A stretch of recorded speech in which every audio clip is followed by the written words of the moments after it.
When you play the Game of Thrones, Subscribe and like. you die. There is no middle ground. Welcome back to the Grease Goblins YouTube channel. Today's video, we're going to talk about Daenerys in A Clash of Kings. As you guys know, I've been doing my reread of Clash of Kings, and each and every chapter that I do for Daenerys, I really understand why I don't think she worked as a character in A Clash of Kings specifically. Not to say that I don't like Daenerys. As I've talked about in Game of Thrones, Daenerys is tied for my favorite POV. I also think she's really good in A Storm of Swords. So it's not that I hate Daenerys, and I've made multiple videos why I say I don't hate her. I think she's a great character. But in A Clash of Kings, I don't think her arc functions all that well. And there's a number of reasons for that. Let's just take a look right away at what the central plot of A Clash of Kings is.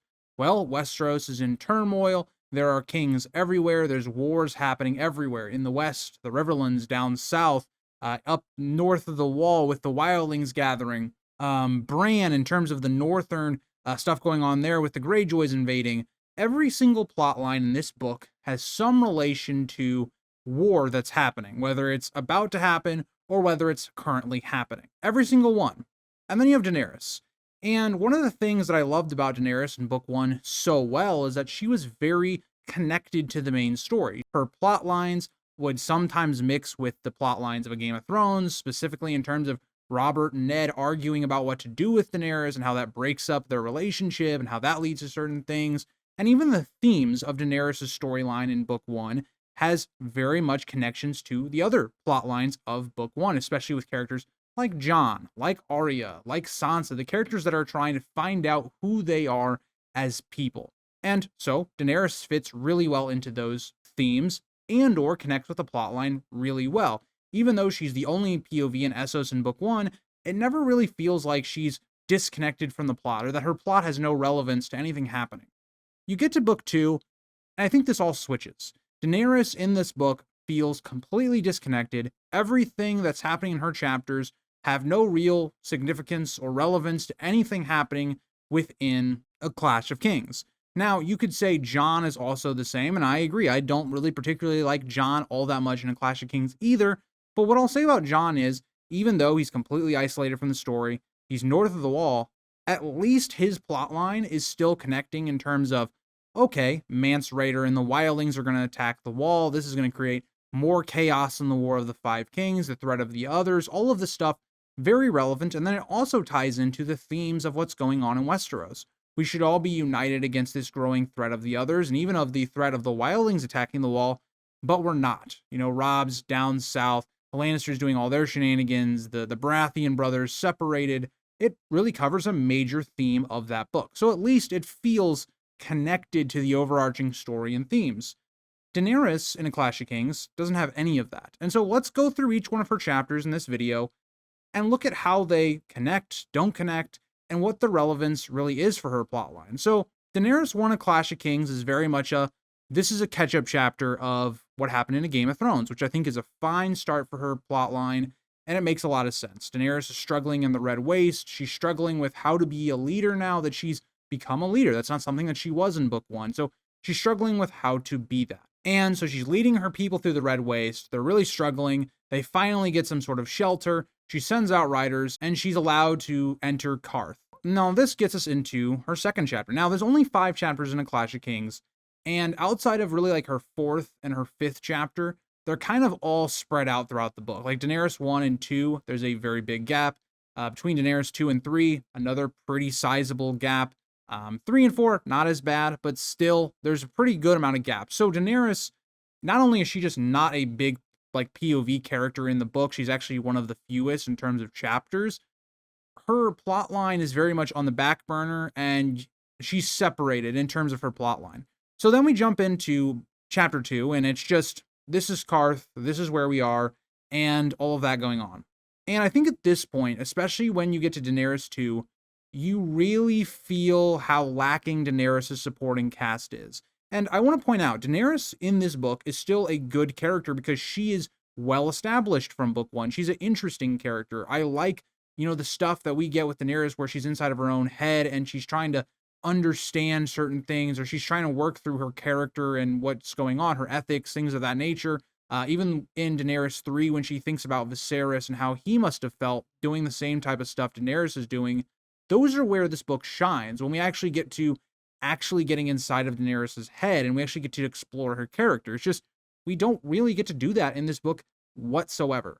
And so Daenerys has no real good supporting cast. Her only cast that really is like returning, that is actually a prominent character of her first book arc, is Jorah, of course. And Jorah is a very unlikable character in the books. He's not the character of the show where he's very handsome, played by Ian Glenn, and he's much more of a likable presence. In the book, he very much is like a groomer to Daenerys. He's a abuser to her, making her isolated from anyone else around her.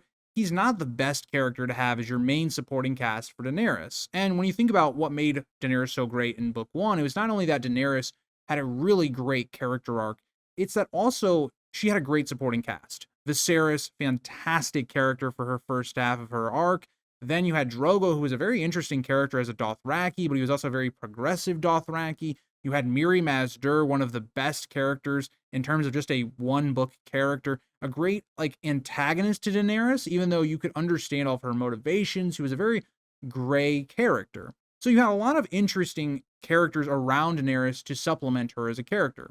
You move into book 2, all of those characters are gone, of course, because they're dead, and they're not really replaced with anybody. Like, everybody in Qarth is boring, they're not interesting, they're not very complex. Like, Pyat Pree is the most interesting just based upon he has magic. How does that magic work? All that kind of stuff.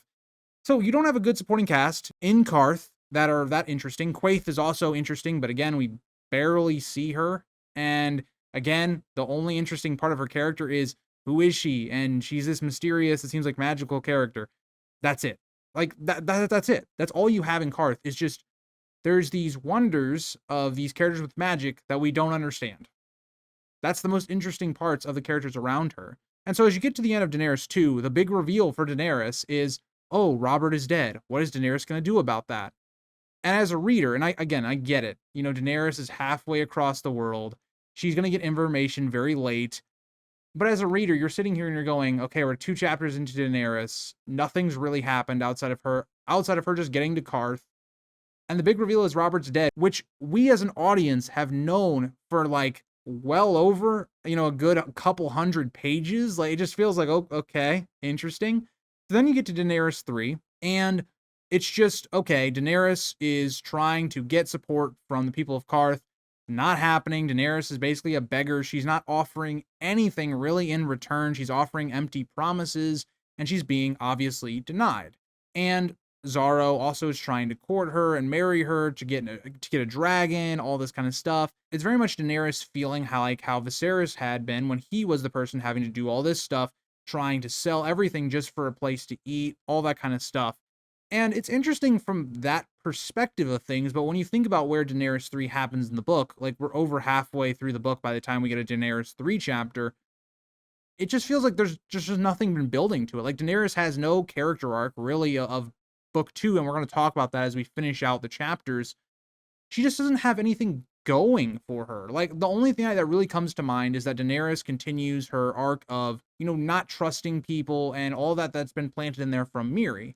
But the problem is we're kind of recycling the same content because we already had that great payoff of Mirri and Daenerys realizing that she shouldn't just openly trust people like how she trusted Mirri and all of that stuff. When you get to book 2, Daenerys is already kind of a bit wiser. She doesn't blindly trusting people. And Jorah is also, helping her along that road. But it doesn't, really go anywhere. Because the thing is, Daenerys doesn't trust, for instance, Pyat Pree and the Undying. Like, she goes there out of desperation. She has no support in Qarth, and she's looking for some sort of sign because the Red Comet has led her to Qarth. So there's no real arc there in terms of, okay, she goes to the House of the Undying because she trusts them, and so we're going through that trust arc again. That doesn't happen. Daenerys openly goes there. Nobody kidnaps her dragons like in the show or forces her to go to the House of the Undying. She goes there. And so there's a lot about the idea of truth in terms of, Daenerys trying to find that out, but it doesn't really go anywhere in this book. Like, yes, in the future, those are going to have massive payoffs from as we get into her 4th chapter in the House of the Undying. And the House of the Undying, don't get me wrong, is a fantastic chapter, But in terms of this book specifically, like her arc in this book, it has no real relevance. Like, yes, she defeats Pyat Pri, she defeats, the Undying, she escapes the House of the Undying with all these visions and things, that the audience finds awesome, but Daenerys isn't able to really interpret them. It's things that affect Daenerys until even later on in the book, and she hears about all these, like 3 betrayals and all this stuff. It's like really great stuff for way later on in the series, but really has no relevance on Daenerys at this point. And yes, she's going to start off a Storm of Swords thinking about this stuff, everything that happened at the House of the Undying, but like those things don't really have any relevance on a Clash of Kings. Like Daenerys doesn't come out of the House of the Undying and go, oh, well, I've been completely transformed as a character. This was this big overarching arc of book 2, and now it's kind of coming to its end. It's like, no, like the House of the Undying is a great chapter for us as an audience because of everything it foreshadows. It's a great chapter because you're going through as Daenerys is seeing all of these different things, like for instance, Rhaegar, or she's seeing the Red Wedding foreshadowed, all of this kind of stuff, which is fantastic to read. It just doesn't really do much in terms of moving Daenerys along as a character or her Clash of Kings arc. And so that gets us then into her last chapter. So everything's kind of been building up for this book of how is Daenerys going to gather support to go to Westeros and to defeat, whoever's sitting on the throne. What is Daenerys going to do as a character to do that? And then you get hit with chapter 5 of Dany's arc, which I find to be one of the worst last chapters of a character that they've ever had in terms of a character overall. So Daenerys gets out of the House of the Undying, and she gets kicked out by Azaro, who tries to get her to marry him one last time for a dragon. Doesn't end up happening. Daenerys is looking for passage, and what ends up happening? Yes, there's this assassination, which is a cool thing that Barristan and Strong Bellis basically thwart. But then all of a sudden, Daenerys is just handed 3 ships. She's handed the solution to all of her problems, and she does literally nothing for it.